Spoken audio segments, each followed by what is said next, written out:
আজকে আমরা চলে এসেছি কলকাতার হৃদয়ে দাঁড়িয়ে থাকা সাদা মার্বেলের রাজপ্রাসাদে। এটি শুধু একটি স্মৃতিসৌধ নয়, এটি ইতিহাসের জীবন্ত সাক্ষী। আমি কিন্তু এই মুহূর্তে দাঁড়িয়ে রয়েছি ভিক্টোরিয়া মেমোরিয়ালের একদম সামনের গেটে। ভিক্টোরিয়া মেমোরিয়ালের ভিত্তিপ্রস্তর স্থাপন হয়েছিল 4 জানুয়ারি 1906 আর জনসাধারণের জন্য উন্মুক্ত করা হয়েছিল 1921 সালে। এই স্মৃতিসৌধের আনুমানিক ব্যয় হয়েছিল সেই সময়কার 1,05,00,000 টাকা। আচ্ছা চলো এবার জানি এই অর্থ এসেছিল কোথার থেকে। এই অর্থ ভারতের বিভিন্ন দেশীয় রাজা ও ব্রিটিশ সরকারের অনুদান থেকে আসে।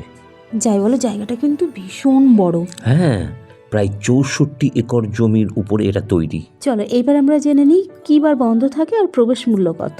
সপ্তাহে একদিন শুধুমাত্র সোমবার বন্ধ থাকে। ভিডিওতে আপনারা জুম করে দেখে নিতে পারেন।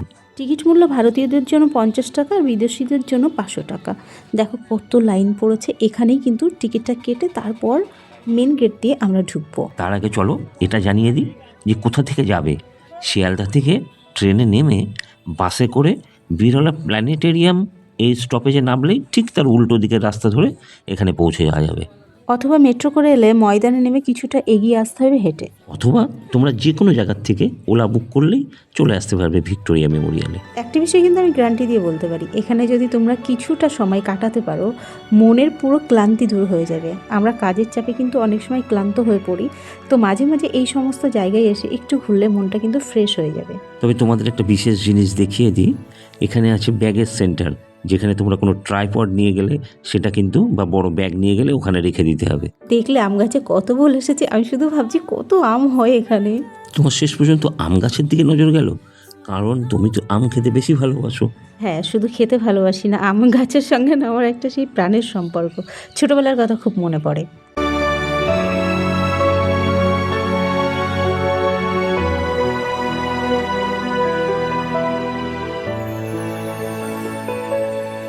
চলো এবার আমরা ভিতরে প্রবেশ করি। তার আগে তোমাদের একটু পুরো এরিয়াটা একটু দেখিয়ে দিই। তুমি কি জানো এই স্মৃতিসৌধের প্রধান স্থপতি কে ছিলেন? তার নাম ছিল উইলিয়াম এমারসন। তিনি ইন্দো ও সারাসেনিক ডিজাইনে এইটা তৈরি করেছিলেন। এর সাথে মুঘল ও ইউরোপীয় স্থাপত্য শৈলীর মিশ্রণ ছিল। এই বাইরের যে দৃশ্যটি দেখছো, এটি সাদা মকরানা মার্বেল পাথরে তৈরি, আর এর উপরে রয়েছে ব্রোঞ্জের তৈরি ঘূর্ণায়মান অ্যাঙ্গেল অফ ভিক্টোরি মূর্তি। এই স্মৃতিসৌধের হাইটটা কত জানো?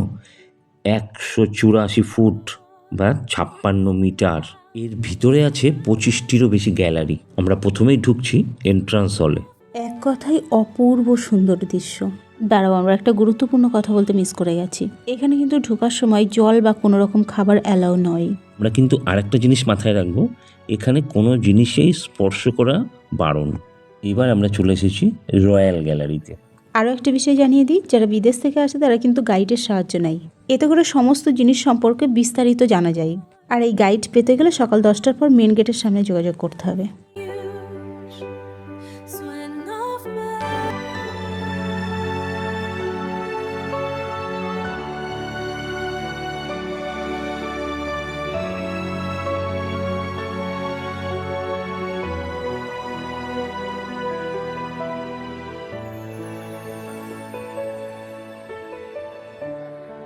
এই দেখো, এবার আমরা চলে এসেছি সেন্ট্রাল হলে। আমি শুধু মুগ্ধ নয়নে ওপরটা দেখছিলাম। এই ওপরে কিন্তু অনেক রুম আছে।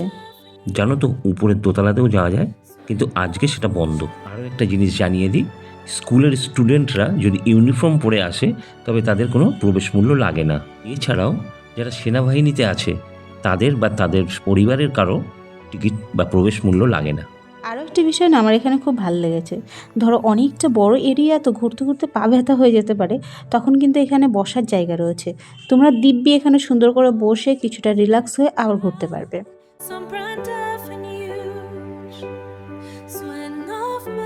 আর একটা বিষয় জানিয়ে দিই, সপ্তাহে 7 দিনের সোমবার বাদে প্রতিদিন এখানে 6:30 লাইট অ্যান্ড সাউন্ড দেখানো হয়। এর জন্যে আলাদা 100 টাকার টিকিট কাটতে হয়। মঙ্গল, শুক্র ও রবিবার দিন বাংলা ভাষায় হয়, বাদবাকি দিন হিন্দি এবং ইংরাজিতে এটি অনুষ্ঠানটি চলে। আমরা কিন্তু এই মুহূর্তে চলে এসেছি প্রিন্স হলে।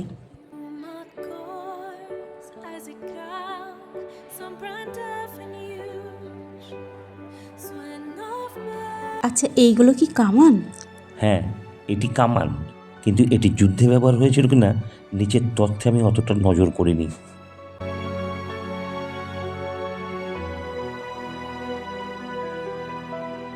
বাবা কত অস্ত্রশস্ত্র! এগুলো ঢাল, তলোয়ার। বাবা কত বড় বড় বন্দুক! এই ছুরির বাট কিন্তু সোনার, ওখানে লেখা ছিল বলো। হ্যাঁ,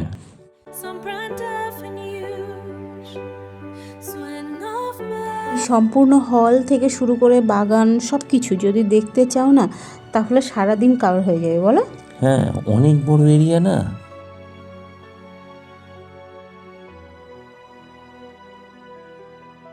দেখো এই গ্যালারিতে আমাদের ভারতীয় মনীষীদের ছবি আছে, স্বামী বিবেকানন্দ, রবীন্দ্রনাথ ঠাকুর, আরও অনেকের ছবি রয়েছে।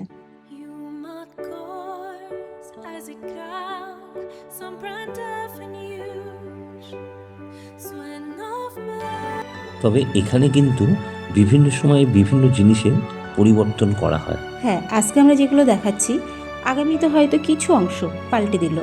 এবার যেটা দেখা যাচ্ছে এটা হচ্ছে পলাশীর যুদ্ধক্ষেত্রের মিনিয়েচার।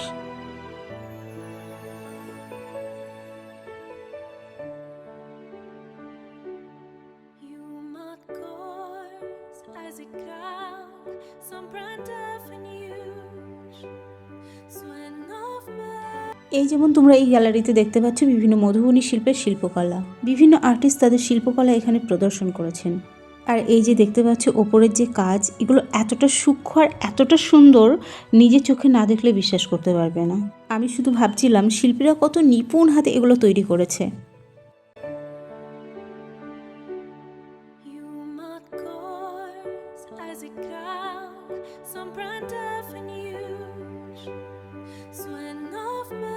এই হাতের কাজগুলো এতটা সুন্দর, মানে অকল্পনীয় সুন্দর। যে সমস্ত শিল্পীরা এগুলো তৈরি করেছে তাদেরকে আমার স্যালুট। খুব সুন্দর কাজ, দেখো তোমরা একটু সুন্দর করে, দারুণ, এক কথাই অনবদ্য।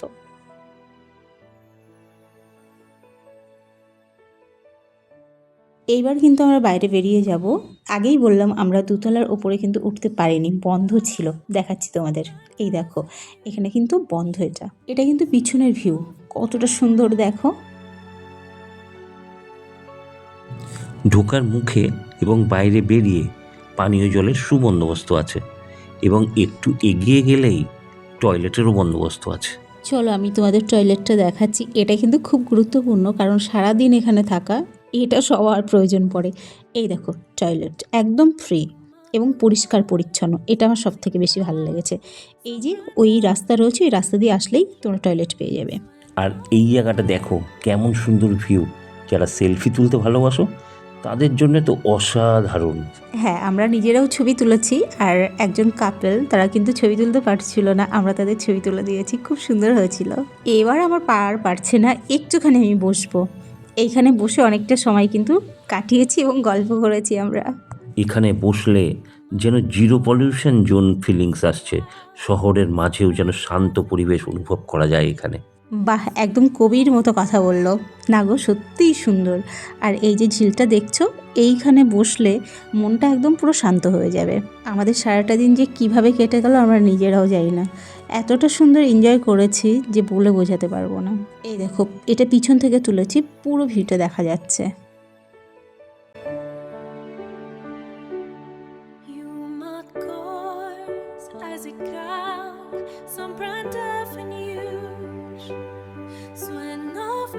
এই দেখো বাচ্চারা খেলা করছে আর পরিবারের সবাই হয়তো একটু রেস্ট নিচ্ছে, কারণ সারাটা দিন ঘুরেছে হয়তো।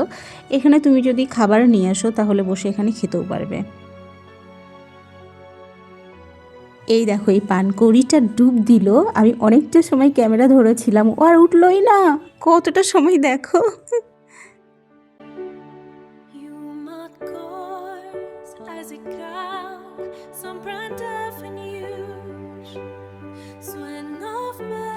এবার আমরা গুটি গুটি পায়ে বাড়ি চলে আসবো।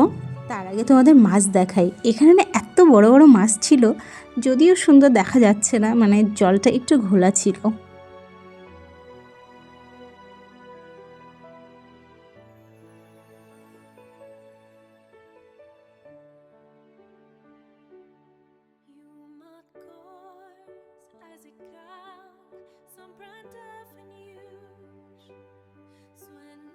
তোমরা ভিক্টোরিয়ায় এসে অপোজিটেই কিন্তু ময়দান পেয়ে যাবে, তো একটু ওখান থেকে ঘুরে আসতে পারো, ওটাও কিন্তু দেখতে খুব ভালো লাগবে।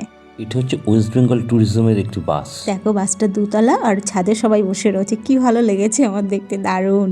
এখানে চাইলে তোমরা ঘোড়ার গাড়িতেও ঘুরতে পারবে।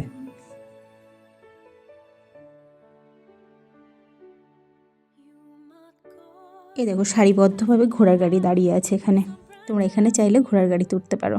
আমরা এবার ফেরার রাস্তা ধরেছি, তার আগে একটুখানি তোমাদের ময়দানটা দেখাবো, চলো। এই যে ময়দান। আর হ্যাঁ, তোমাদের ভিডিওটি কেমন লাগলো অবশ্যই বলো। তোমরা সবাই সঙ্গে থেকো এবং লাইক ও সাবস্ক্রাইব করে দিও।